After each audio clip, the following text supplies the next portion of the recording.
Yes, सगळ्यांचं सहर्ष स्वागत. आज आपण हा उद्घाटन सोहळा पार पडला आणि आपण पाहिलं की 1909 ते आता 2025 हा अप्रतिम असा सोहळा. शिवाजी पार्क जिमखानाचे सर्व ऑफिस बेरर्स आणि मॅनेजिंग ट्रस्टी सगळे इकडे आहेत.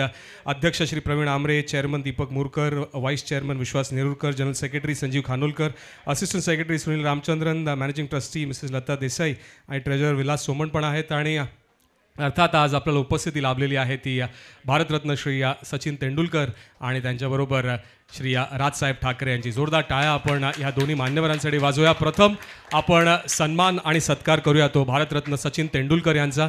मी विनंती करतो सर्व ऑफिस बेरर्स यांना की त्यांच्या हस्ते हा खास एक सन्मान आणि सत्कार आपण करूया तो भारतरत्न श्री सचिन तेंडुलकर यांचा. एक अप्रतिम अशी ही एक कलाकृती आहे आणि शिवाजी पार्क जिमखानातर्फे ही भारतरत्न श्री सचिन तेंडुलकर यांच्यासाठी खास भेट शिवाजी पार्क जिमखान्याकडनं.